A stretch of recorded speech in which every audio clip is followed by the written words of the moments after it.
we're really happy that WISPolitics.com and WISPbusiness.com approached us to co-sponsor these events, because part of the mission of UW Colleges and UW Extension is to leverage our statewide reach and to bring information and knowledge out to different areas of Wisconsin. And it's wonderful to be here in Richland Center today. This interactive session is designed to provide insight into entrepreneurship history and the business personality of different regions in our state, and to show how we have different ways of looking at the economy that maybe can help us and help economic developers support the economy going forward. But first, to bring us all on the same page, a few economic facts to start with. So in terms of unemployment, we know that it's very, very good news in our state. The unemployment rate is near 3%. That is the lowest that has been in 17 years. But when you think about unemployment, it's great that it's low, but it also creates an additional problem, and that is one of workforce shortages. So we hear from employers time and time again that they're having trouble hiring the people that they need, or finding people who are properly educated and trained for the positions of today.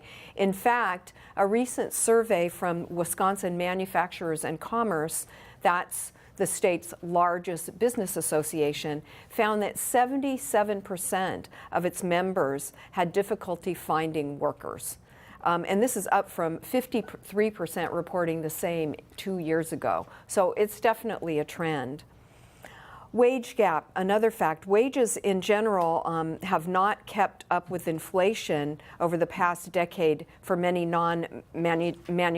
managerial jobs, according to federal data. But in Wisconsin, we're faring much better than the majority of states. We rank 15th in the country in terms of growth since 2010 and 12th since 2014, so positive trend.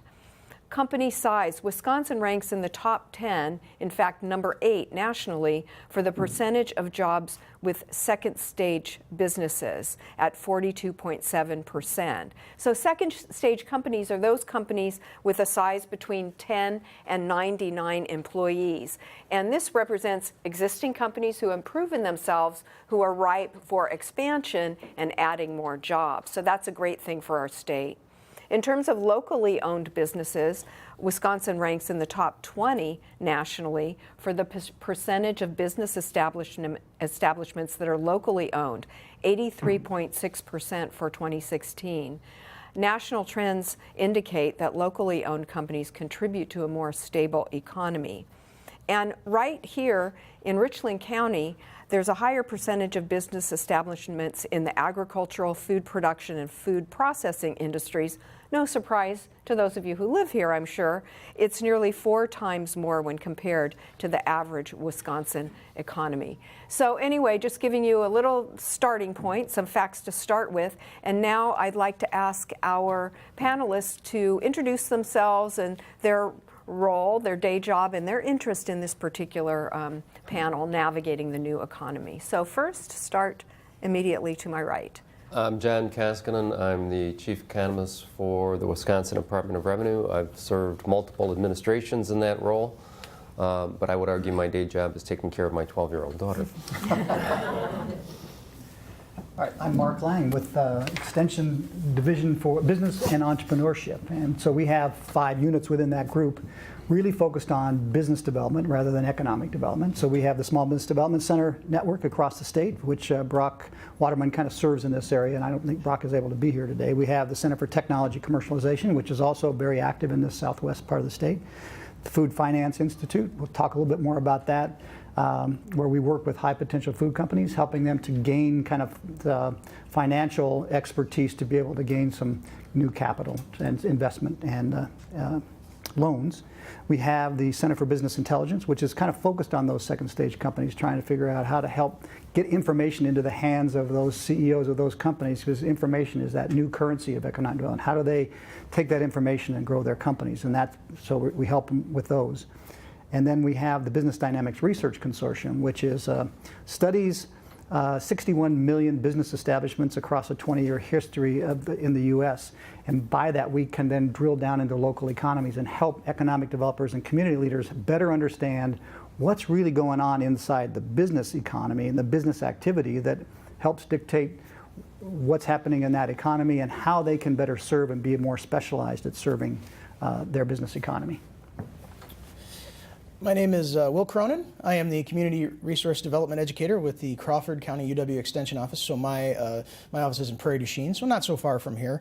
As county faculty in UW Extension, I do a lot of work in economic community development, organizational development, leadership development, nonprofit development, things like that. But I want to really communicate today that I think everything UW Extension does, so in addition to community development, ag and natural resources, family living, 4-H youth development, food-wise, these are all key parts of building healthy economies in places like Richland County, Southwest Wisconsin. So I'm glad to be here. Thanks. So as you can see, we have a great panel with big picture statewide and down to the very local level. And I think this will be great. I have a few questions to kick us off here. John, can you please comment a little bit on the current economic conditions in the state and what you might be able to tell us about this part of Wisconsin as well? Right now, I'm arguing the state of Wisconsin's in the best shape it's been in the last 18 years.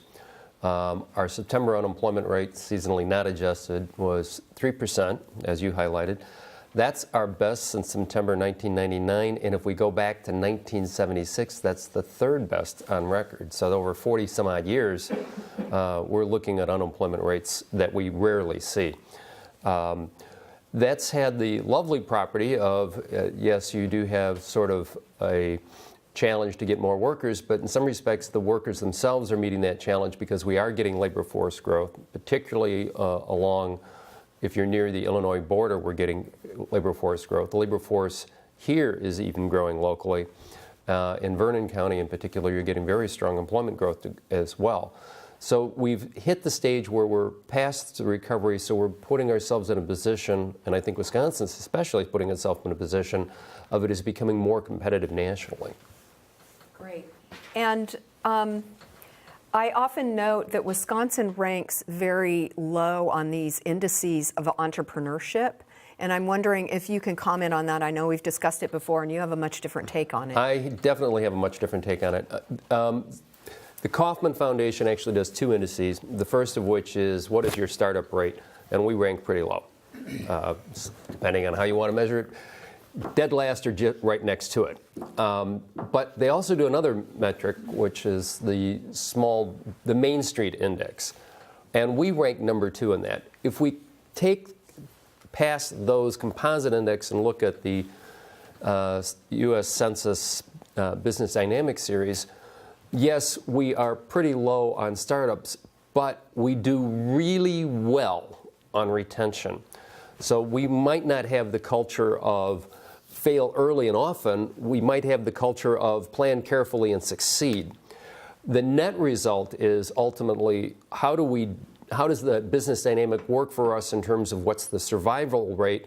We do very well with that, and in particularly toward the observation on the second stage. What does it mean for employment? Well, we rank like 18th in the country on that metric. There's a strong correlation between if you have high startups, you're going to have high failures. For us, I think in Wisconsin, ultimately, our second stage succeeds, and that builds our employment. Thank you.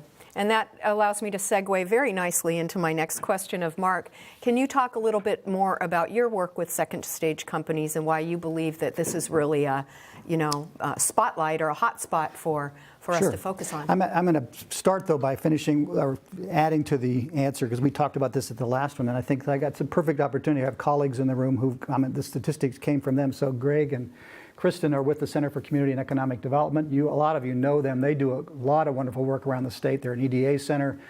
And they do a lot of more broader economic development and workforce development stuff. But one of the things they talked about was, and if I get this wrong, you guys can show, but the migration rate of people in and out of the state, and this goes back to why entrepreneurship isn't quite what we think it should be. We think there's actually a lot more going on, and that is that Wisconsin ranks in the bottom 5 or 10 states in terms of the migration into the state. Right, so we just don't have a lot of people moving into the state. Turns out, I think we have 70% of the people that are here were born here. But the other part of that is that we are at the bottom of the 5 or 10 bottom states of people who move out. So we have this very stable economy. And if you look at the states that do really well in entrepreneurship, they're the ones that have the very high rate. So Colorado, for instance, wins at the top all the time on the number of people who move to Colorado, but same number of people leave. So it's that dynamic churn of people that also has an impact on entrepreneurship. So what we do for second stage companies, and we have we try to kind of cross-blend our work with companies by different size. What we're really trying to do within our division is focus on helping communities be more specialized about interacting with their companies. So the world of just having a counselor, someone sit in and say, we can help you run your business, is gone now. Those entrepreneurs and companies have access to a lot of information. What they need is specialized help. They need to have a better understanding of their market, their competitors. They need to have much better sense of putting their finances together to be able to qualify for investment or for loans. They need to have, what we try to do is help communities better understand what types of companies they have so those communities can better treat that. And the second stage category, what we do is we've worked together to create a business intelligence team. So we've actually hired independent contractors and trained them to go in, and we attach them to a company. And that company, we actually lend them to the CEO, and they go in and work with the CEO over they have 40 hours between all of them to do this. This happens very quickly, kind of like the speed of business. And there's a strategist in there that kind of leads the team. There's a GIS specialist, a market research specialist, and then a digital marketing specialist. And they go in and kind of talk to the company and break down what that CEO and what that company really needs to know about markets, competitors, those types of things in order to succeed. And they go and bring that information back to them. And they kind of help them think differently about their business. And it turns out that's a really important push for companies of that nature. So, but we pass those along, so a lot of those companies move from Food Finance Institute and kind of work from there. We work with the Center for Technology Commercialization. Some really interesting companies launch and grow through there. So we move companies around through our different units based on their size and their needs. But the whole idea is specialization and finding out what they need. So one of the things we do is we break down your community by companies who trade locally, companies who trade externally, and companies who are in the non-trade. In that group, we put the government, healthcare, and education. We kind of lump those and we say, what's your mix of that? What's your personality of establishments, and where are your jobs as they look into that? Because those types of companies and those who have those trade areas need different types of services. And so we really pay attention to that and help economic developers better understand what's their mix of types of companies and what kind of resources do they need to be able to apply to help that. And that's where we discovered Richland County was 3.53% higher in a location quotient, or the percent higher that compared to all other counties just in Wisconsin. And so you think, yeah, that's ag and that dairy. Well, every county in Wisconsin has ag and dairy, or for the most part. Richland is 3.5 times higher in the percentage of businesses and jobs in that category. And so that we can sit down and talk with people about, let's start learning more about that. We know that's some big employers here, but there's probably a lot of other interesting activity that's happening in smaller batches around that we need to start understanding. Well, we'll come back to that in more detail later, but Will, maybe you can talk a little bit about, from your perspective, what you're seeing in this region of Wisconsin. What are some of the economic challenges, and what are you doing to help address those? Sure. I think, at least in extension, when we talk about some major challenges that Southwest Wisconsin is facing, one of the first ones we always come to is an aging population. And this is not abnormal across the country in rural areas. Our counties are, we're seeing out-migration of young people, and our populations are aging. And so we have these questions about how are we going to remain vital and active communities. So a lot of what we do is focus on, we begin with an understanding that, we don't want to put up a checkpoint at the border and not let the kids leave. We understand that, you know, yeah, you're going to go to college, you want to move to Chicago or New York or Portland or Austin or whatever, and maybe start a family. And what we want to do then is help the community be vital and an attractive place for those folks to move back to, because we find again and again, especially, you know, as we're talking about, you know, we have a stable population. People like Wisconsin. People are from here. This is where they live and they're from, and they want to come back. And so we have to make our communities a place for them to come back to.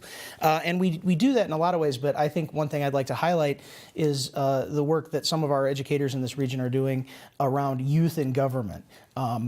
Helping our young people feel engaged in the community processes in their local areas, such that they feel like they have a voice, they feel like they're valued, they feel like they matter, and yeah, so they move away, they go to school, they get married, but then they come back because they feel like they're invested in a place like that. So that's an example of the kind of view we take on trying to keep our communities as healthy as possible, and economically and community from a community development standpoint. A follow-up for you, Will. One of the things that we're hearing, we're doing various roundtables and community conversations throughout Wisconsin, and especially in the north and rural areas like Southwest, the issue of broadband access has come up. So what are you seeing on that, and anything that we're doing to, you know, move things forward? Sure, yeah. Broadband is a really tough one, especially around here. We have a lot of topography, and you know, so it's just really hard to get the fiber in the ground and get folks served. It's a rural area. There's not a huge density of customers, and this is what we hear time and time again. This is a really good example of the work that Extension does with our partners, not only in local government and community organizations, but with the private sector. You know, our providers are mainly private companies. Of course, we have some co-ops as well, but what we try to do, and of course we have and I'm sorry, I can never remember, the Center for Broadband, they changed their name, and yeah. The Center for Broadband is one of our key supports here. They are out of, well, Greg, where's it now? Sorry. Sorry. So they support us with that, but again, the key part is we see ourselves as conveners. You know, let's get our local governments, our community organizations, and our private partners in the room and begin to try to figure out how we can get some more fiber in the ground, or, you know, find other solutions. So that's a very, I don't have a great answer for that because it's a tough one, especially out here, but it's something we continue to work on. Thank you. Circling back to John, I know there's one word probably on the minds of many people in the audience here today, and that is Foxconn. And I'm sure as one of our state economists, we'd love to hear your take on it, both for the whole state and what might be the positive ripple effects to a community like this in Richland Center. Well, let me answer the latter one first. Foxconn will be a major purchaser during the construction phase. Certainly after that, there is now a register for firms to be identified as suppliers to Foxconn. Already 200 and some odd firms have registered for it. As I saw some of the regional analysis, both there will be employment opportunities on the construction side, whether or not you are an employer on the construction side or a construction employee. That's going to be a major undertaking beginning next year. So you have both short-term opportunities on the construction side that last roughly through the 2 to 4 year build-out, and then supplier for continuing operations. That facility will be the largest display manufacturing facility, certainly outside of Asia and possibly in the world. It will be one of the largest undertakings for employment, and at 13,000 a pop, it's one of the largest manufacturing facilities in the United States. That's comparable to Boeing. So you cannot confine all of those economic impacts to Racine County. It's going to reverberate throughout the entire region. Great, thank you so much. Mark, now can you drill down a little bit into this business personality and youreconomy.org and the data that we have passed out? Sure.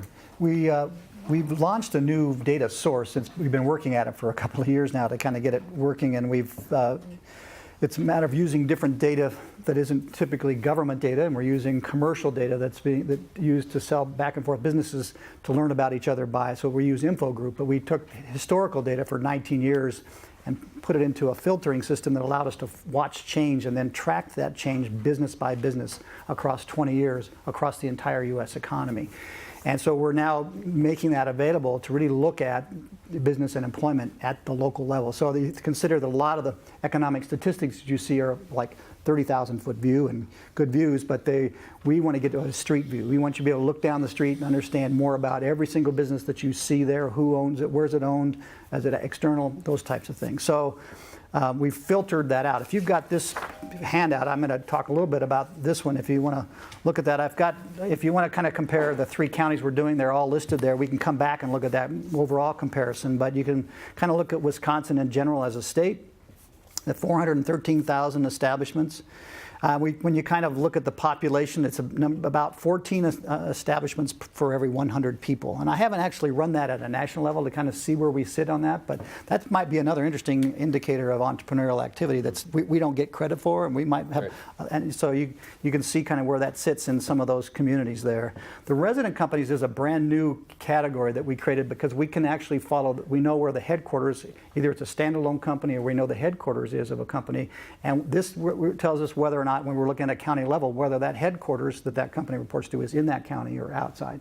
If they report to a headquarters outside, they're considered a non-resident company, just for our purposes. So we like to keep track of the number of resident companies that you have in your community. The reason that's important is when the economy takes a dive in certain ways, those companies pull back and more at where their headquarters are, and then those places that have those non-resident establishments kind of suffer that in the job category. So understanding your mix of that and see where you kind of rank it in the state or within the counties for that. Then we took those 3 categories, local trade companies, external trade companies, and then non-trade, and started looking at, well, what's the percentage of business establishments you have in each of those? And so you can see in Wisconsin, 53% of all the businesses focus all their energy and all their sales in their local economies. 22% of the establishments do external trade, and then 26%. But if you drop straight down to the chart below that, now we're looking at jobs, not establishments. So now you can see it's a much different blend. So now 42% of our jobs in the state are in those local economies, at least in Wisconsin. 29% of our external jobs are in that external category, and then 29%. If you shift over there and look at Richland in that category, that 34, 31, 35 is actually a very nice blend. It's kind of a nice diverse economy in some ways that you think about, that it's got a good blend of all those. And 31% in that external trade might be representative of some of that food processing and food business. So this is just another way for us to kind of begin measuring and let you compare yourself so you'll be able to rank yourself. There's other ways we have to look at this information, but this is part of the beginning part of that business personality. In my next segment, I'll kind of talk about how we break that down, because we can now look at the difference with this data is we can look at it's called micro data. We can follow individual business establishments, whereas government data cannot give you information and cannot follow individual establishments. It follows them by groups. So we can actually get down to individual companies and watch what's happening within those and drill down on those. So on the next part, on the back of this, you'll see that we break that down and we see where are jobs, how are jobs gained, how are jobs lost by a number of different categories that are, again, unique to a very specific community. Thanks. And Will, looking at these data, especially for Richland County and the breakdown of types of establishments, does that ring true to you in your work in southwestern Wisconsin? Oh, I think without question. I mean, yeah, yes, I agree. In general, it's. I think what you see in Richland is relatively consistent over the entire area of southwest Wisconsin. We really do focus on those local trade companies as much as we can to understand that that's where we're going to get our jobs. And we build on those companies that are already there, that are working in our local area, so I think we find that our community economic development organizations tend to agree with that. So we partner with them to a great extent on that as well. None of those groups are more important than the other.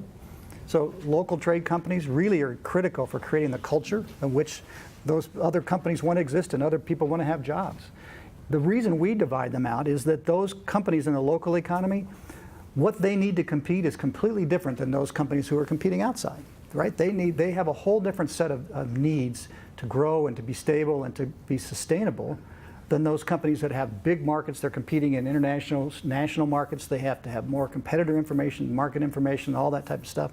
And then, of course, those non-trade, that's more about infrastructure, right? The education, government, healthcare, what's going on in those markets and how do you work with those? So separating them out is like taking a magnifying glass and kind of running it over the economy and getting a better sense of that's who's here. So this is how we should be kind of using some of our resources to apply to those, but none of them is any more important than the other. They're all part of the mix. It's just interesting to see how they differ from place to place. Thanks. John, can you help us understand a little more about education attainment in the state of Wisconsin? I think we get a bad rap on that too, that we have low bachelor completion rates, and we're hearing about the skills gap for employers and that sort of thing. Can you drill down a little bit and help us understand that more? I think that is probably one of the more superficial but erroneous sites. As frequently you'll hear Wisconsin's got a below average bachelor's plus degree attainment. Well, if you can parse the data a little bit, the picture emerges considerably differently. First of all, our high school education attainment, which is sort of step one, have you completed high school? We're well above the national average. Do you have an Associate of Arts degree? We are well above the average. So that's for 2 steps. And then when you consider the bachelor's degree educational attainment, frequently it is cited as those over 25, do they have a BA? What percentage of the population are they? Well, if you break it down by age cohort, the only group that we lag significantly is that group over 65. Well, those are not exactly prime work material anymore. If we start parsing it by other desk groups, the younger the population is in the workforce, the more likely we are to be close to the U.S. average. And as a matter of fact, we're practically there in the 35 to 45 category. We're actually above in the 25 to 35 category. And as you break it further down, the only distinction is really whether or not you have the professional degree. That seems to be the only location. If you were to map the data by county, sort of, do you have an Associate of Arts degree, that is to say a technical degree or better, our profile looks very much like New York or California or Washington. So if we consider what are the skills available to the economy and to the individuals to have a successful career, we actually match quite nicely. Thanks. Appreciate that clarification. Mark, before you talk a little bit about the other side of your handout there, can you talk a little bit about how employment patterns are changing? We've talked before about single employer or single sole proprietor companies. Right. Thanks for reminding me about that. I didn't. So the other way that data is different is that we track jobs different than employment.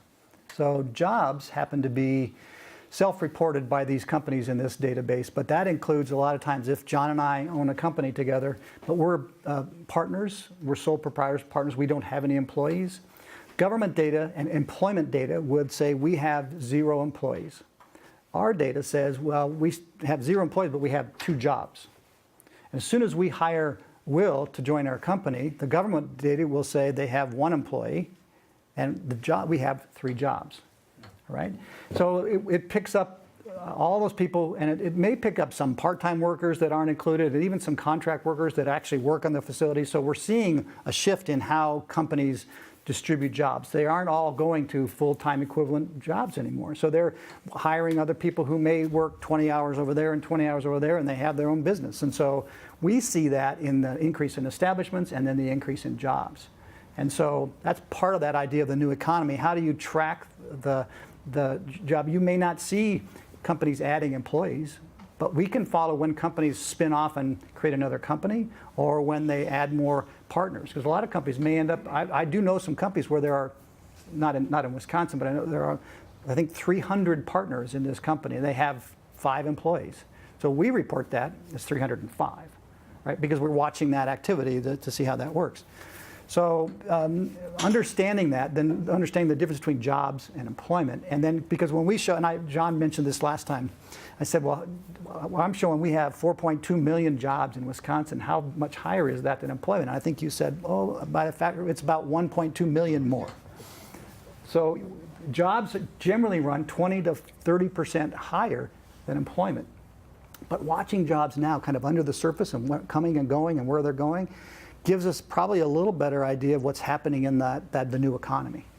Right, the gig economy, the people who are Lyft or Uber drivers in addition to, writing screenplays or whatever it may be. It's interesting.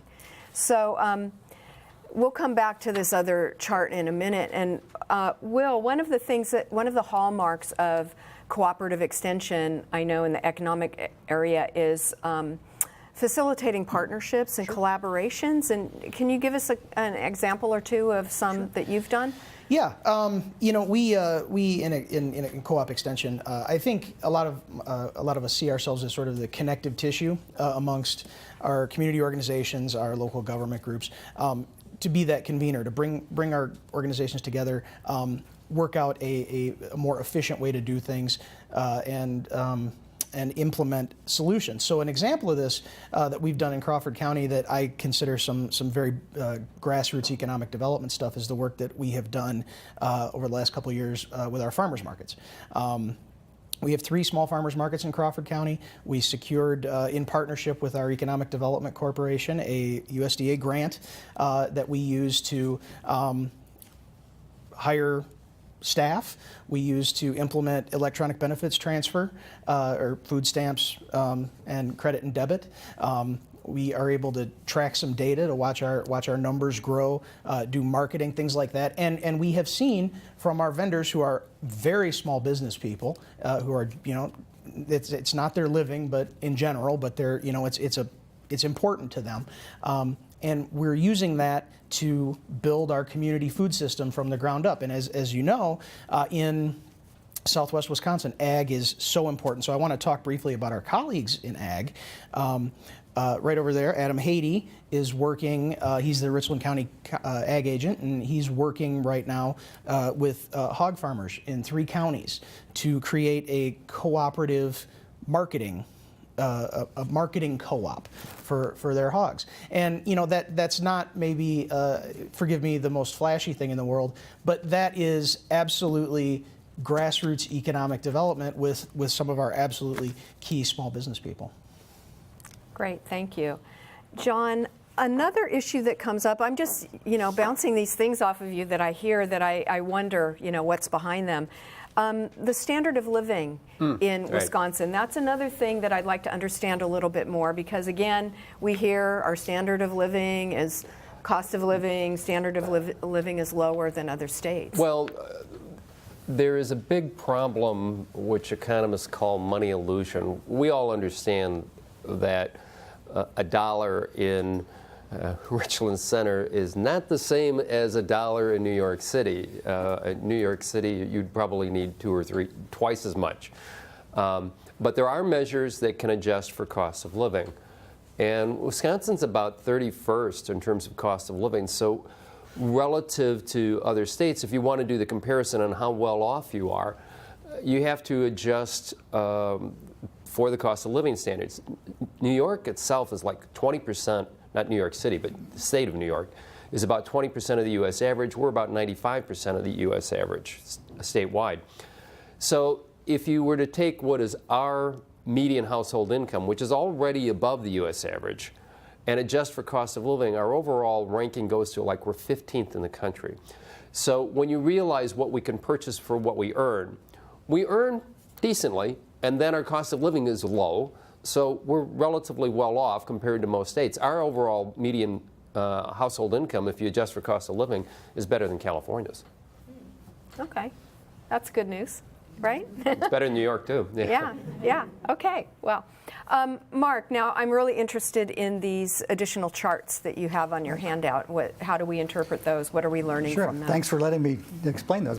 What we're looking at first is the trade area sector influence. That's that local, external, non-trade, and what influence do each of those groups have on job creation? And we're just looking at 2016. The reason I like this chart is because the green kind of shows what we gain, because there's this turbulence all the time in the economy. And we gain a lot of jobs, but we lose a lot of jobs every year. That churn kind of happens all the time, and people don't realize that. If I just told you that Richland County, in their local trade economy, lost 80 jobs, you go, well, that's too bad, and that's unfortunate. That's been going that way. But I can show you that, well, no, they actually had gained 500 jobs, right? And but they lost 580 jobs. So you see that. This chart shows that. So you can see the difference then in between the local trade, the external trade, and what they each contribute to the economy. The only one that had a plus of those was the non-trade. I'm guessing that's probably in the healthcare group of that category. Then we move down to the next one is business size influence. What size businesses are contributing? And we kind of use 5 categories. We use those in our database at report 1. We call them self-employed, really small, one person. Then we take 2 to 9. Anything less than 10 kind of falls in that category, 2 to 9. Then we take that second stage group, 10 to 99, and then 100 to 499, and then over 500. Right? And you can see the influence of job creation here. That self-employed actually ticked up a little bit. And you can see that there were some jobs gained. The data kind of is blended here, that there was a plus 10 jobs in that self-employment category and 130 jobs lost in that early stage. But a lot of times that's because those companies either move up to the next stage, but there's a lot of volatility in them. That's where a lot of the startup activity is. So a lot of times, and the startup rate and the survival rate of startups is probably 30% survive after 10 years. So there is a lot of that going on there. And then so you can see then second stage did have a positive impact, even in this region, of 50 plus jobs. But that's why it's important to see the plus and the minus, because of that churn. Finally, down below, you kind of look and see, well, now what difference do existing companies make versus startup companies and versus moving companies? And that's what this chart shows. So the first one is actually all jobs that created when new companies opened versus jobs that were lost when companies closed. Now, you may think it's not fair to just take all startups and subtract everybody who closed, but a vast majority of those that are closing started in the last 5 years. So we just kind of put that as a group. Opens minus closes is a category that we use to kind of up with net jobs. And you can see that startups in this group, there were plenty of startups. There was 800 startups, 800 jobs that went to startup companies, new establishments that were created this last year. But there was 1,000 jobs that were lost, the companies that closed, right? So that's that difference there. The next category, that expand and contract, is of existing companies. Did they add more employees, or do they contract and lose employees? And there's always there's usually a net gain there. So there was a gain there of 80 jobs by those companies. And then when you take the net difference between those two, it's a lot more even when you consider that, sure, we get a lot of jobs from new companies, but you can track that on this data. But we lose a lot of jobs every year, so you got to keep that pipeline going. What you really want to do is continue to focus on second stage companies or the companies that are in that existing group, and how can we help them to grow. And then the moves, and it's always interesting to see what's the influence of moving companies. It's always very small, irregardless of whether they were recruited or not. We don't create jobs in our economies by moving companies. Now, we can hit a home run every once in a while, like we talk about with Foxconn, and we'll see whether that gets over the fence, but it's the swing is there. Well, in a Q&A, I'll follow up on that a little bit. Right. But the point is, yeah, sure, regions have to kind of recruit, states have to recruit, local economies, that's really not in our game. You're doing a little bit, you're always asked to do a little bit, your communities ask you to keep working on that. But really what's happening is let's keep making our existing companies increase their performance rate. I think when I look at that, that's the take-home message. If you're in a county and you're working in economic development and you have limited resources, where do you put your time? And recruiting companies to come in probably isn't the place to go. The place to go is try to expand those existing companies that have potential. And now that we can dig into those, and I met with an economic developer from Richland County last week and sat down with her at coffee and showed her some of this information. She said, well, then I want to know, she wanted to know the group in the middle in the green, right? Who are those companies? Where are they? I want to know where they are, and I want to learn more about them. And I said, great, we can get you the names. Right. So. Okay, John, now here's your chance to talk more about the company recruitment. My follow-up? Yeah. It's not necessarily recruitment. I'm just highlighting sort of the activity you're seeing along the Illinois border right now, that you are seeing firms that when they have the chance to, we're at a stage of we have to expand. Are we going to expand in McHenry County or are we going to choose Kenosha County or Walworth County, or Joe Davies County versus Grant County? More and more are deciding that, you know, it's only 10 miles north and the conditions to expand are more favorable there, and we really don't abandon our workforce. So we are seeing gains consistently now along the Illinois border, where the number of establishments in Wisconsin are going up significantly, particularly in Kenosha County's case, versus on the other side of the Illinois border, the number of establishments are actually decreasing. And the reasons for that is we have a better... How long do we have? Give us the short answer. So is it, we're an attractive business environment, relatively? Right now, face it, we have a more stable government structure. We probably have a favorable wage structure. We have favorable cost of living structure. We have the availability of technical education. There's a variety of circumstances under that standpoint. So a lot of those things. To me, if you were to compare what has happened to Winnebago County, Illinois versus Rock County, Wisconsin, that is night and day different. Those two looked almost identical 6 years ago. Now, not comparable at all. Kenosha County, in terms of job growth compared to Lake County, Kenosha's labor force is growing significantly. Lake County has been flat. I mean, Lake County is the classic two counties. I mean, if we're talking Highland Park versus Waukegan, different stories. But Waukegan is closer to Kenosha. So a lot of those firms that would be in Kenosha or Gurnee have decided that no, Pleasant Prairie or Kenosha itself is a better location.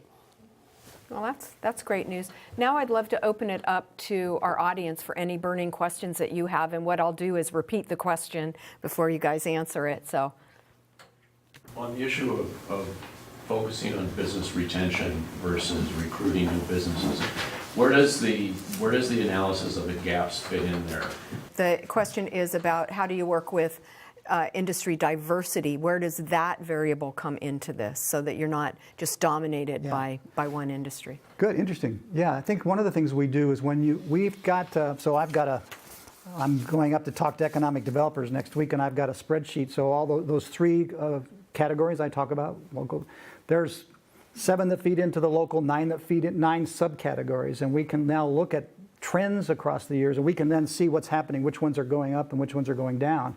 And you can do both. You can pick the ones that are going up, kind of find out what's happening here, what is the synergy that's creating that growth that's happening for that. But you can also go to the ones you say, why aren't these ones, why are these going down in terms of the number of establishments? And then go talk to them and try to figure out what can we do to kind of stimulate that. The diversity that I was referring to was that kind of both diversity of the nice blend of those things. And sometimes you just may have there may be the environment and the atmosphere correct, or working well to have a certain industry really thriving. But I think, and you want to do both. You want to kind of find why the ones are growing and keep that happening and keep adding to that. But then you might want to kind of look and see, why aren't we doing this? And so and economic developers are actually better at the second one, because when they do retention, it's more about how do I keep my companies rather than how do I grow my companies. And they need to get better at how do I grow rather than just keep. And so they need to kind of have that diversity of mindset as well. The changes that are underway in the public sector, be it extension or UW colleges or public schools, how do you look at that as it affects the economy locally? I'm going to turn to John first to see if Of course. So this is a question about various reorganizations and restructuring, both in state government and also recently announced proposal for restructuring UW colleges and UW you care to Extension. comment on I that? think she would. I sure would. How will it affect the economy? Since I'm the chancellor of UW colleges and UW Extension, and again, this is a proposal that at this point in time has not been approved by the board. It's basically distributing these various units, keeping them open and intact, and distributing them under administration of other units. So, I'm not sure we're going to see a large amount of change in terms of program and service delivery. It will still be there. It will just be administered a little bit differently. So maybe some of the changes in state government, I know that there's consolidations of departments and things like that. Maybe, John, you want to comment on that? Let me speak to it first from an employment standpoint. Employment in state government has been basically flat for 6 years, for which that probably describes almost all states in the union.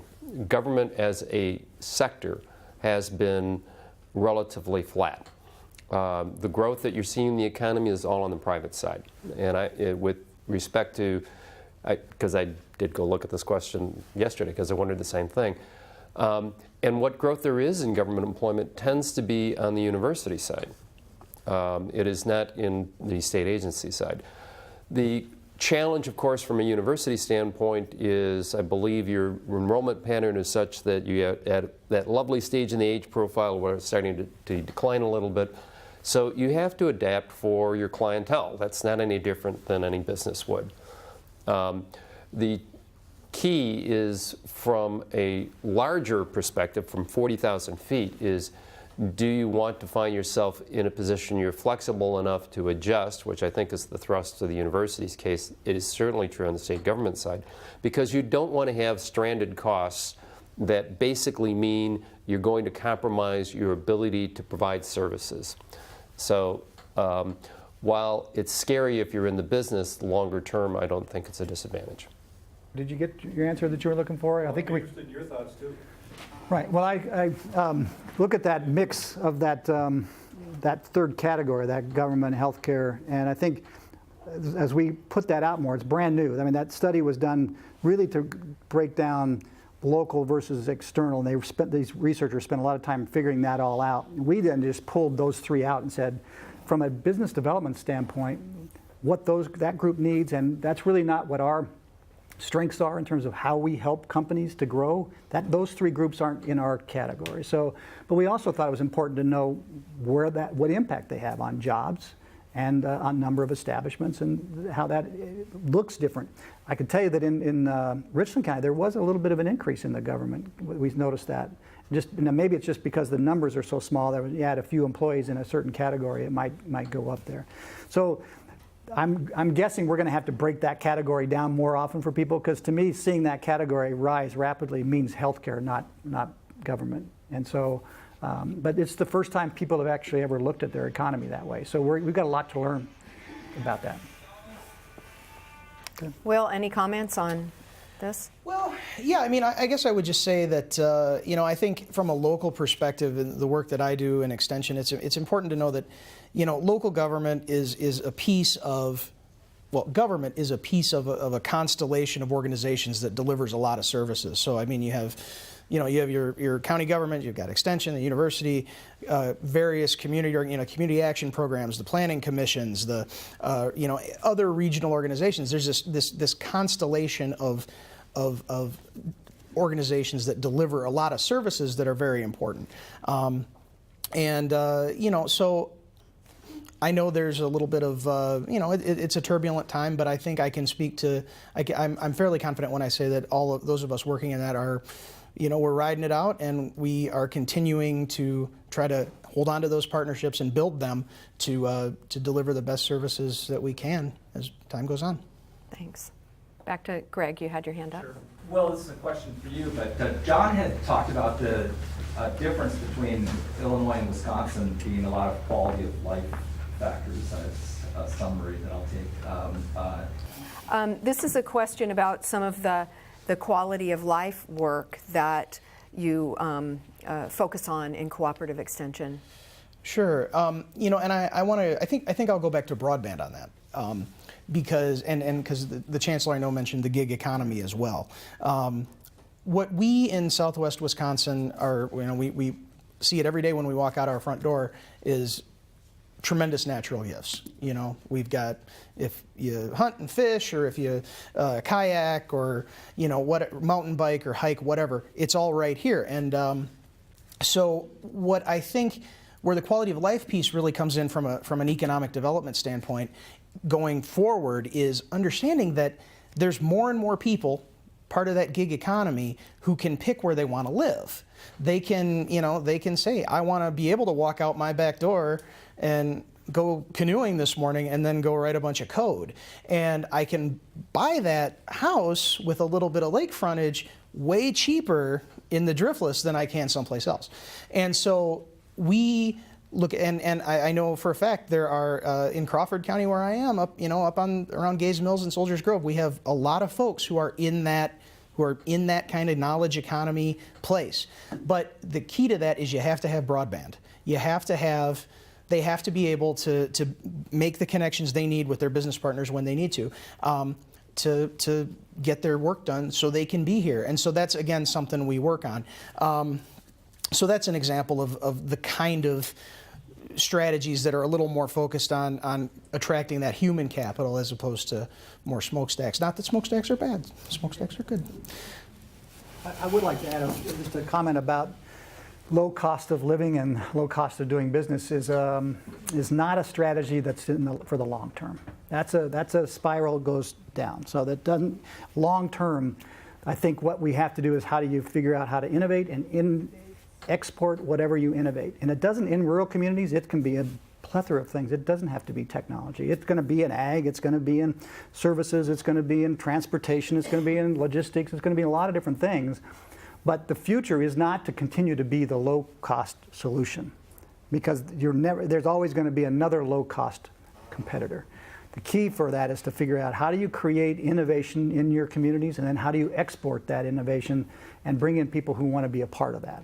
And now that's the softer side. That's the dream. But it's kind of like how you have to build the idea. So, and how do you create companies that not only start there, but they grow there and they keep their employees there, and it's important for them to what they do in that community, and recognizing and honoring and really treating those companies special, because those are such a key part of that. So I just wanted to bring that up. I mean, right now we're taking advantage of that, and I think that'll happen over time, and it's going to go up and down, but I don't think you put your hat on being a low-cost solution. That's not where you want to be long term. Yeah, well, that's the economist here. What do you think? Well, I see your point, but I was thinking just from a regional standpoint, Wisconsin right now is relatively well positioned in my mind in that we are both a high quality of living alternative and lower cost compared to Illinois, and it's a short hop.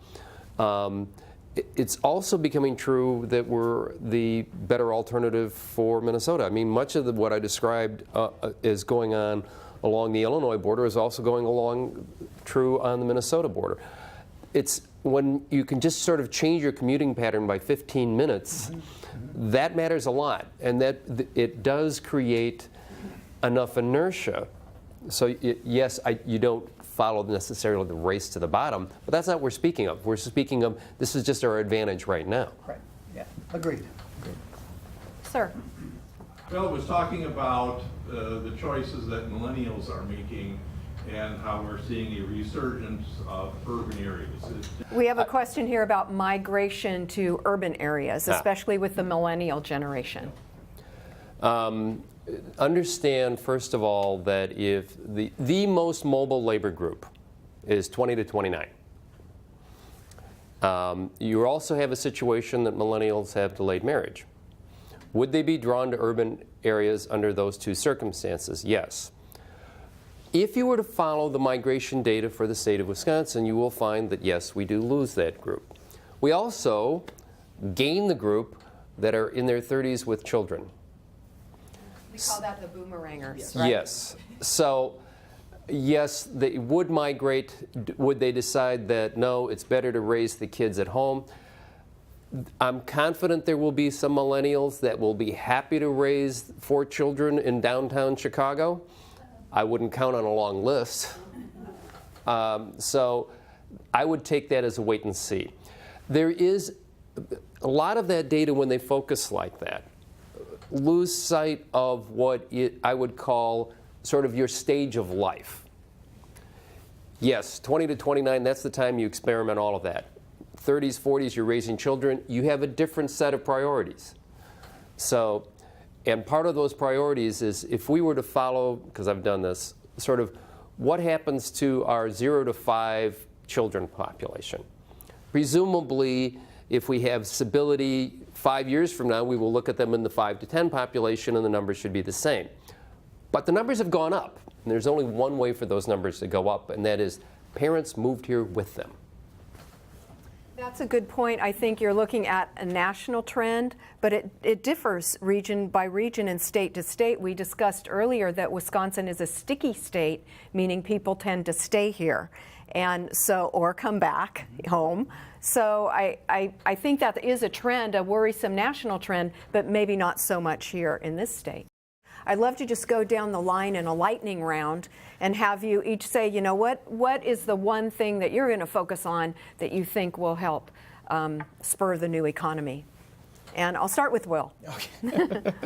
Well, I think like I mentioned earlier, you know, we in Extension, we're that connective tissue. You know, we're out there to try to make those connections between our community organizations, help them be more effective, be more efficient, and compete for that scarce funding. So we're going to continue to do that organizational development. We're going to continue to help our local governments be more efficient. And you know, it's a long process. I think some of the gentleman's comments are well taken. You know, this is a challenging economy for rural areas, and so, you know, we have to continue to be flexible, adaptable, and be willing to embrace change when it presents itself, and think critically and think flexibly going forward. And that's what we're going to try to do in Extension. So. Great. Mark, lightning round. I want to help local economic developers better understand their economy so they can increase the performance of their new businesses and increase the success rate of their existing businesses. If they focus on that, that's how they increase the vitality of their community. Thanks, John. And from a 40,000-foot view, just try to establish the conditions that we can grow successful businesses in Wisconsin and take the second step to improve and grow the labor force, even if it includes making it well known that Wisconsin is a good place to live and therefore move here. Excellent. Please join me in thanking our panelists as well as our sponsors. Thank you for being here as well.